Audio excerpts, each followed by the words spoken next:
possamos ter uma noite abençoada, repleta de paz, de caminhada, tua paz amadurece, esteja em nossos corações, hoje e sempre. Assim seja. Graças a Deus.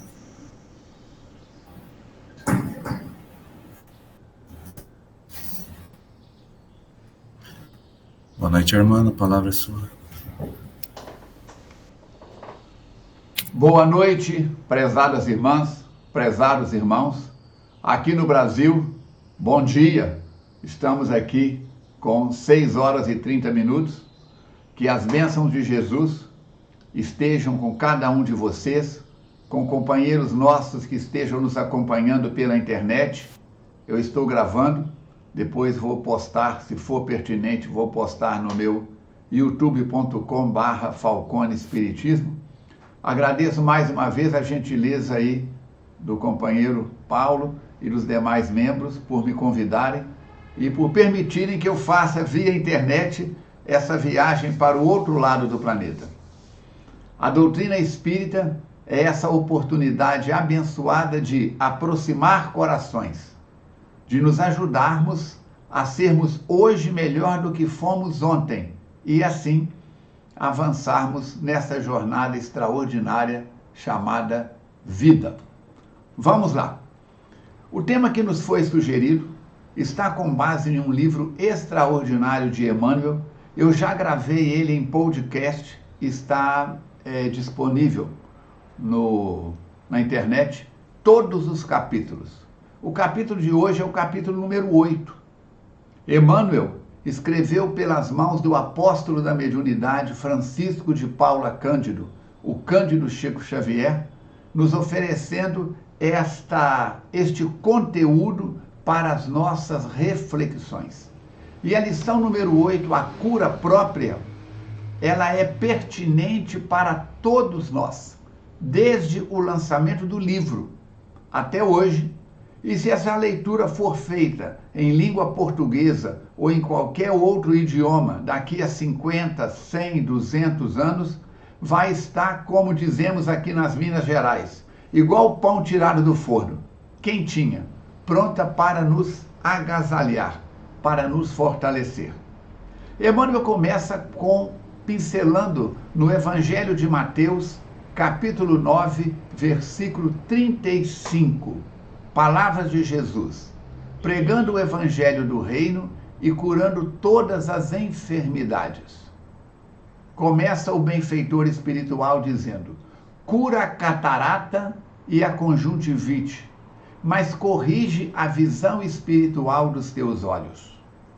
Defende-te contra a surdez.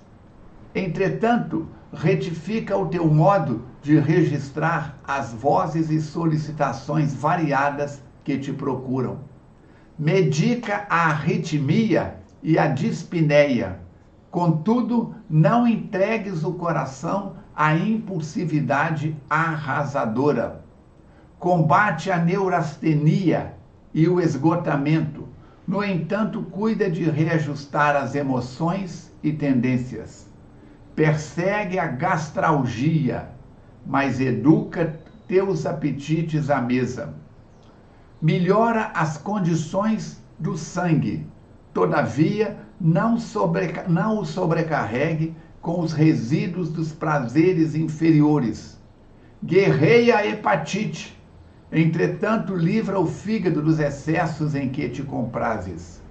Remove os perigos da uremia, contudo não sufoques os rins com os venenos de taças brilhantes.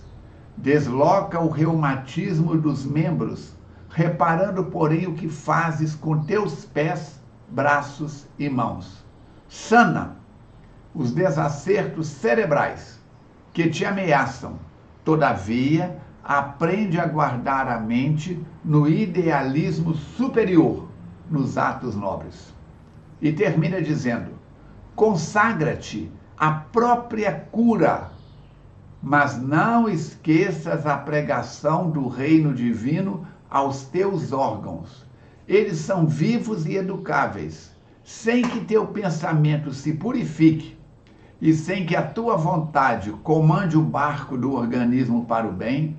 a intervenção dos remédios humanos não passará de medida em trânsito para a inutilidade. A intervenção dos remédios humanos não passará de medida em trânsito para a inutilidade. Emmanuel. Esse título,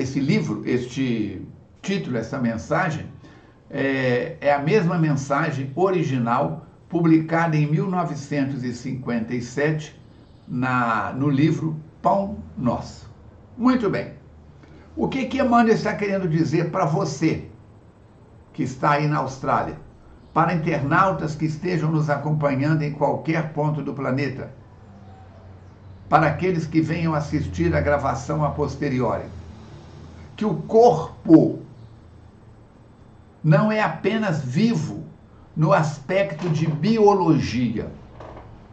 Você administra, querida irmã, querido irmão, eu administro uma empresa com cerca de 100 bilhões de neurônios, 150 trilhões de células, 7 octilhões de átomos. E fazemos isso no PA. O que é isso? Piloto automático. Neste momento, o alimento que você comeu horas antes, onde é que ele está? Está no estômago? Já passou para o intestino delgado? Está no intestino grosso? Onde que ele está? Como é que está sendo digerido, absorvido vitaminas, minerais, nutrientes, irrigando o sangue? Cada célula do corpo que eu estou usando é um falcone em miniatura. É um falcone em miniatura. Cada célula que eu estou utilizando. Assim, cada célula pensa, fala, comunica vibracionalmente, come, bebe, excreta, tem memória individual e tem memória coletiva. Se eu e o Paulo entramos numa zona de litígio, começamos a discutir, eu com qualquer outra pessoa, e nos tornamos inimigos, 10 anos depois alguém vira para mim e fala assim: Falcone, como é que está aquela sua situação com fulano, com Beltrano? Eu falo: não fala nesse nome comigo. Olha aqui, ó, só de falar eu fico todo arrepiado. O coração dispara, as emoções tomam conta do meu corpo. Eu lembro do momento da discussão, das palavras, da agressividade, algo que aconteceu há 5, 10, 15 anos, em fração de segundo. A memória cerebral, a memória perispiritual descarrega no meu corpo as cenas, as vozes, as situações. E o meu corpo reage como se estivesse acontecendo na hora. O corpo, cada órgão, eu sou profissional de saúde, tenho formação em medicina tradicional chinesa, especialista em acupuntura. Há 50 anos que eu trabalho com saúde, fitoterapia, cura pelas plantas, florais, homeopatia, acupuntura chinesa. Então, é uma coisa extraordinária. Eu coloco uma agulha em determinado ponto e eu mexo com toda a carga eletromagnética do corpo físico. A acupuntura atua no perispírito, mexe com as emoções. O espetar uma agulha num ponto certo. É como se eu tenho um molho de chaves e eu coloco a chave certa na fenda da fechadura certa. Faço um pequeno movimento, clique, a fechadura abre. Mas se eu espetar uma chave errada, pode quebrar, travar e até quebrar. A pessoa toma um analgésico. Você está com uma dor no ombro esquerdo. Vai pegar um Dorflex ou um outro analgésico qualquer, um relaxante muscular. Você não tem que pegar o comprimido e falar assim: comprimido, eu estou com dor no ombro esquerdo, é esse aqui, tá, ó. Não vai para outro lugar do corpo. Não, você toma o comprimido e o corpo numa decodificação química dos elementos que estão ali, levam os princípios ativos para onde está a dor. Você toma um chá, uma planta medicinal, uma espinheira santa, e ela vai atuar no corpo todo, mas principalmente na área estomacal. O nosso corpo é uma máquina de reações, ações e reações. Anota aí se você quiser pesquisar depois. Salmo 52. O peixe morre pela boca e o ser humano pela língua, pela fofoca, pela maledicência, pela conversa fiada, pelo palavrão, pela palavra de bênção ou pela palavra de inutilidade. Eu sou o senhor deste universo chamado corpo físico. E o que eu estou fazendo com o meu corpo? O corpo é uma ferramenta para que eu, espírito, possa, vivendo na carne, provar para mim mesmo as lições que eu aprendi no mundo espiritual, no período entre a última e a atual reencarnação. Cada dia, dizem os amigos espirituais, é um dia de aula, é um dia de aprendizado, é um dia de contato com o conhecimento e com a prática. O aluno sai de casa, o mundo espiritual reencarna, vai para a escola, o aluno vai para a escola, fica na escola 4, 6, 8 horas e volta para casa. No dia seguinte ele vai para a escola e fica nesse vai e vem, e com isso passa pelas várias fases da formação intelectiva, da academia, desde o estudo fundamental, aqui no Brasil, 2º grau, universitário, depois tem pós-graduação, mestrado, doutorado, pós-doc, e vai por aí afora. Há quanto tempo eu estou reencarnando? Emmanuel, pela mediunidade de Chico Xavier, a veneranda Joana de Ângeles, pela mediunidade de Divaldo Franco, dizem-nos que nós, os espíritos que estamos reencarnados na Terra, temos mais ou menos 40 mil anos na idade da razão. Então, se nós tivéssemos, matematicamente, uma reencarnação a cada 250 anos, 4 vezes 4, 16, põe um zero, eu, Falcone, já teria vivido 160 reencarnações. E se fosse a cada 200 anos? E se fosse a cada 100 anos? Kardec pergunta em O Livro dos Espíritos, quanto tempo o espírito fica no mundo espiritual para depois reencarnar? Responde o Espírito Verdade. Para uns é questão de instantes, para outros, anos, décadas, séculos. Cada caso é um caso. Mas você e eu, da mesma forma que essa não é a primeira nem a última camisa que meu corpo está vestindo, esse corpo não é o primeiro nem será o último que eu, espírito, vestirei na jornada chamada reencarnação.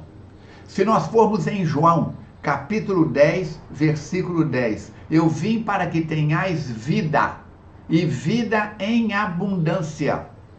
Quando alguém fala assim, fulano, eu tenho mediunidade e eu estou recebendo uma orientação que na outra vida você viveu na Espanha, ou na outra vida você viveu na Itália. A gente entende o que a pessoa está falando, mas está como uma cacofonia da língua portuguesa.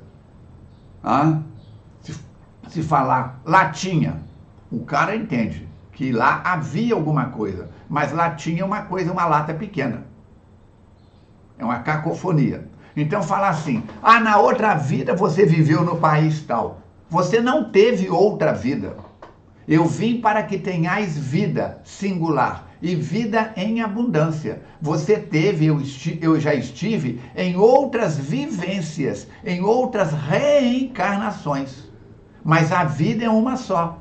O aluno que entra no maternal, vai para o fundamental, vai para o 2º grau, vai para a faculdade, vai para outras graduações, é o mesmo aluno, é o mesmo espírito em diversas etapas escolares. Cada corpo é um dia de aprendizagem na romagem espiritual. mas precisamos valorizar o corpo. Você é resultado do que come, do que bebe, do que fala e do que acredita que é capaz de realizar hoje e venha a acontecer. Eu trabalho com programação neurolinguística, aqui atrás está o painel da minha academia, e da PNL nós falamos que pensamentos vêm da física quântica, pensamentos geram palavras, palavras geram sentimentos, sentimentos geram comportamentos, comportamentos geram atitudes, atitudes geram pensamentos. Ao ciclo, ao looping.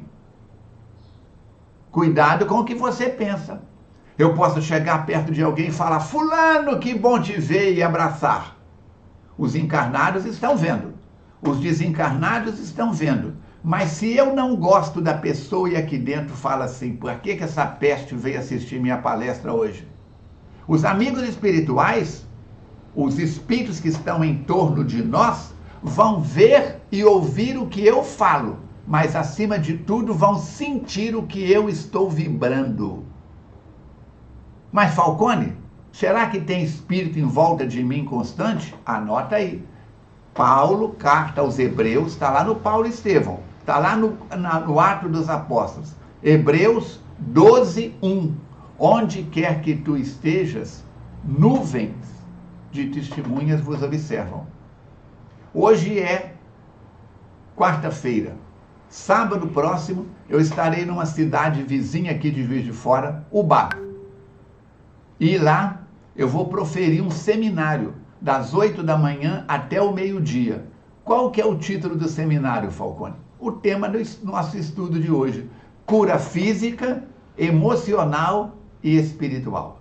Não adianta eu ter um corpo atlético, as medidas todas no lugar, e a minha mente ser uma lata de lixo. Não adianta eu ter um corpo escultural, uma cultura intelectiva extraordinária, e as minhas emoções estarem fragilizadas. Eu sou músico, sou maestro, toco clarineta e saxofone. Já toquei na Orquestra Sinfônica Brasileira, sou membro da Brigada de Paraquedista do Exército, toquei na banda de paraquedista, na banda do Batalhão de Guardas, Banda Sinfônica Show.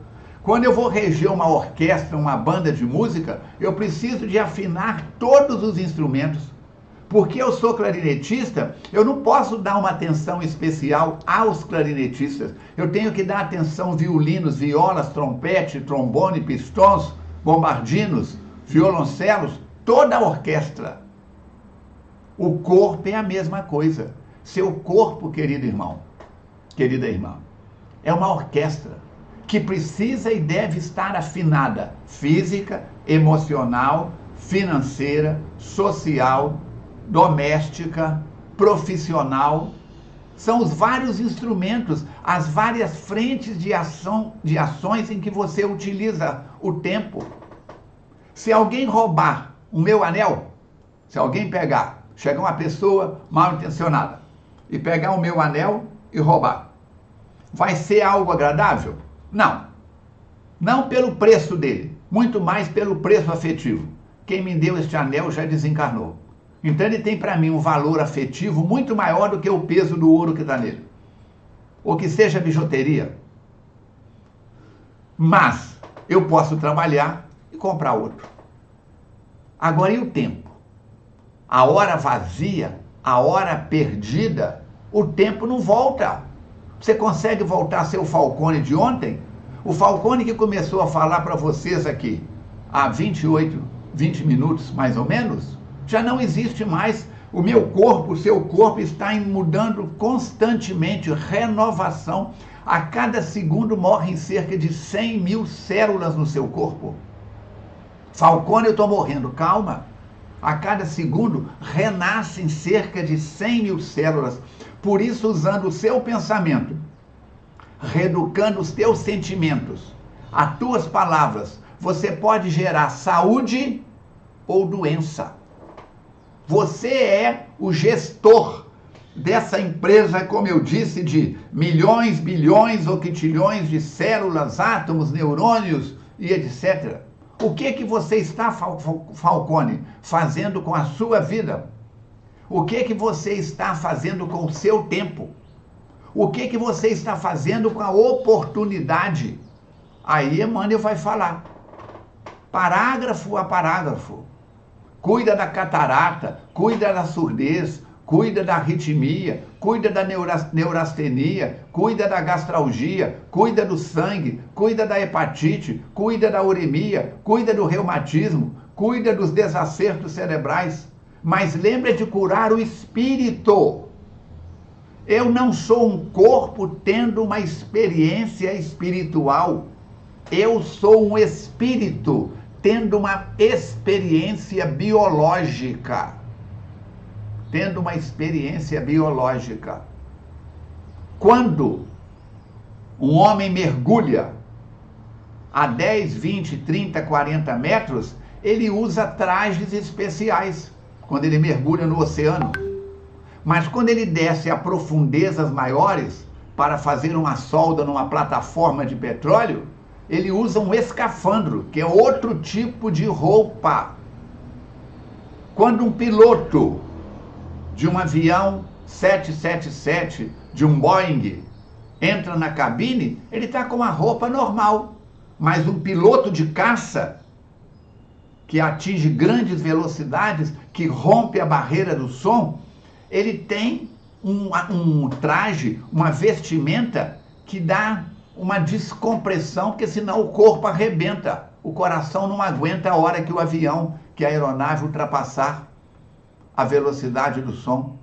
Quando a seleção brasileira, que treina no Rio de Janeiro, vai jogar em Quito, no Equador, que a mais de 2.500 metros de altitude, tem que chegar lá dias antes para treinar, senão não aguenta terminar o primeiro tempo. Igualmente, quando a seleção brasileira de Quito vem para o Rio de Janeiro, tem que se adequar. O nosso corpo está se adequando e nós estamos nos adequando às várias fases da vida.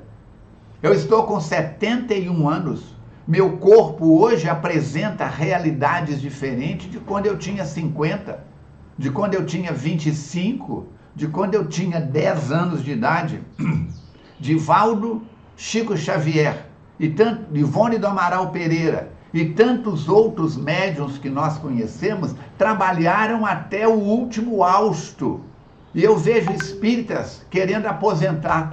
Ah, já trabalho no espiritismo há 30 anos. Eu vou pendurar a chuteira. O que eu tinha que fazer, eu já fiz.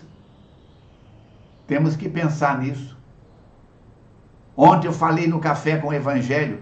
À noite depois fui para o consultório, de manhã e à tarde. À noite eu proferi uma palestra às 18 horas e às 20 horas proferi outra. Por quê? Já que tenho compromisso com a palavra, eu procuro aproveitar o meu tempo nesse sentido. Agora aprendi com os amigos espirituais que dirigem a FEAC, a Fundação Espírita Allan Kardec, www.feac.org, F-E-A-K, feac.org. Eu aprendi com os amigos espirituais, cuidado com o que você fala. Quem está te ouvindo está ganhando um bônus hora de te tolerar, de tolerância. Você está falando não é para o público, você está falando para o par de ouvidos mais perto da sua boca. Olha só a situação. Eu faço uma média de 40, 50 palestras por mês, presenciais e online. Olha a responsabilidade que eu estou arrumando. Olha a encrenca que eu estou arrumando com a minha vida. Falando de Jesus e de Kardec, de manhã, de tarde e de noite. E tem hora no trânsito, eu tenho motocicleta. Quando os motoristas começam a fechar o corredor, que dá vontade de incorporar Nero e pôr fogo em Roma. É assim, depende do dia, depende das emoções. O Espiritismo não é uma doutrina salvacionista. Vem para o Espiritismo que você está salvo. Tá não, querido. Espiritismo é uma doutrina de transformação. Espiritismo nos capacita. Aqui na minha frente está, 2 livros. Aqui na minha frente estão 2 livros. A Gênese e o Livro dos Espíritos. O primeiro e o último, de Kardec, do Pentateuco. Aqui na minha frente, dentre outros, está o meu livro, Perda de Pessoas Amadas. O perdão gera saúde, está ali. Quanto mais a gente lê, quanto mais a gente estuda, mais responsáveis estamos. Lembra no livro Nosso Lar, quando Clarencio, quando Lísias retiram André Luiz de Nosso Lar e levam para o hospital na colônia espiritual? Clarencio chama o doutor Henrique de Luna e ele examina o André Luiz. Vira para o Clarencio e diz: é uma pena que o nosso irmão tenha retornado ao mundo espiritual pelos caminhos do suicídio. Falconizando, o André Luiz arregalou um olho desse tamanho e falou com ele assim: eu não me suicidei. Doutor Henrique de Luna olhou para ele e falou assim: pelo diagnóstico da Terra, você desencarnou por peritonite, inflamação do peritônico que colocou em comprometimento a sua estrutura biológica. Mas, para nós os espíritos, existem dois tipos de suicídio: o suicídio indireto e o suicídio direto. O senhor foi médico na Terra? Foi, sim, senhor. Como é que, sendo médico, se permitiu beber o que bebeu, comer o que comeu, fazer no seu corpo o que você fez? E começa a declinar uma série de comportamentos inconvenientes de André Luiz. O André Luiz começa a chorar. E o doutor Henrique de Luna fala uma frase que eu li o Nosso Lar com 16 anos. Eu estou com 71, foi ontem mesmo. Essa frase me marcou. Abre aspas. A responsabilidade do homem é do tamanho do seu conhecimento. Fecha aspas. Vou repetir. A responsabilidade do homem é do tamanho do seu conhecimento. Ele está baseando em quê? Em Jesus. Muito será pedido a quem muito foi dado. Então, prezados e queridos irmãos, aí da Austrália, vamos reler esta mensagem várias vezes. Abrir os nossos corações e os nossos sentimentos. Por quê? Para que possamos consagrar-nos à cura. Fazermos deste corpo o templo de Deus. Onde está o reino de Deus? Jesus fala no reino de Deus, reino de Deus, reino de Deus. Ele responde: em verdade vos afirmo, o reino de Deus está dentro de vós. Eu sou o corpo. Falcone, onde é a sua igreja? Está aqui. Onde é seu centro espírita? Está aqui. É aqui que eu habito 24 horas por dia. Agora, tem uma palestra que eu faço que é Centro Espírita, seu segundo lar. Seu lar, seu segundo centro espírita. Façamos o culto do Evangelho no lar. Leiamos e estudemos Allan Kardec pelo menos meia hora por dia. Dr. Bezerra de Menezes vai dizer que se o corpo precisa de pão, o espírito muito mais de oração e de instrução, de renovação. Mateus Fraga, mentor da FEAC, diz: informação que não gera transformação, gera perturbação, porta aberta à obsessão. E como o nosso tempo está terminando, vamos buscar nas rimas soltas, livres da poesia, falando sobre esta oportunidade da cura própria, do socorre-te a ti mesmo. Consagra-te à cura. Não basta curar o corpo cansado com pompas, remédios ou precisão. É preciso tratar o ser calado que chora em silêncio no teu coração. A vista afina com bisturi, mas cega estará sem a luz do amor. A alma enxerga quando em si abrir a visão para o Cristo Redentor. Ouvidos captam sons do exterior, mas o ruído da alma é mais sutil. Aprende a escutar com mais fervor a voz da verdade e do bem gentil. Respira, acalma o peito em aflição, mas governa os impulsos que te ardem. Saúde real mora na emoção, que serve ao bem e aos que não e aos que não guardem. O estômago sofre, o sangue se agita, mas os teus desejos, quem mais o ferem, disciplina com calma a alma aflita, e os vícios da carne logo se alterem. Remédio no fígado pode atuar, mas não há saúde onde há excesso. Modera os prazeres ao te alimentar, faz do corpo um templo e não um tropeço.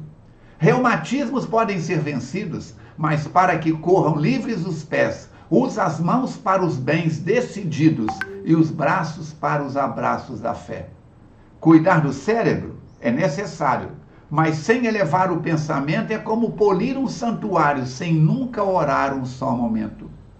Ensina os teus órgãos com paciência a serem discípulos do perdão, pois cada célula em obediência se alinha à luz da renovação.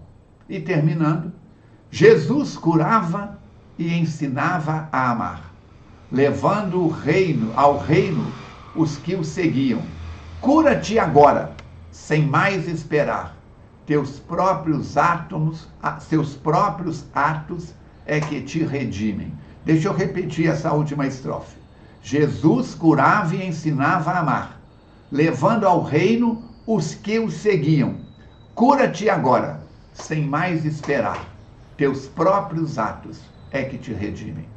Desejo, pois, que o ato de cada um de vocês, que os atos de cada um de nós, nos conduzam para Jesus. Eu sou o caminho, da verdade e da vida. Ninguém irá ao Pai senão por mim. E ninguém passará por mim enquanto não acertar o último cetil com a própria consciência.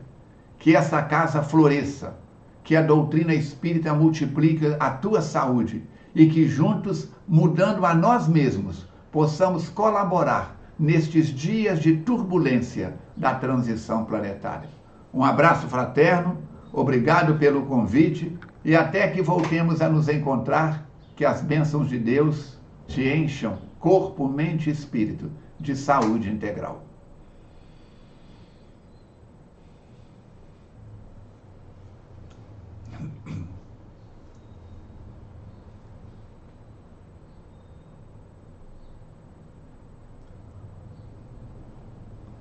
Faço a prece final em seguida ou tem alguma palavra de vocês aí?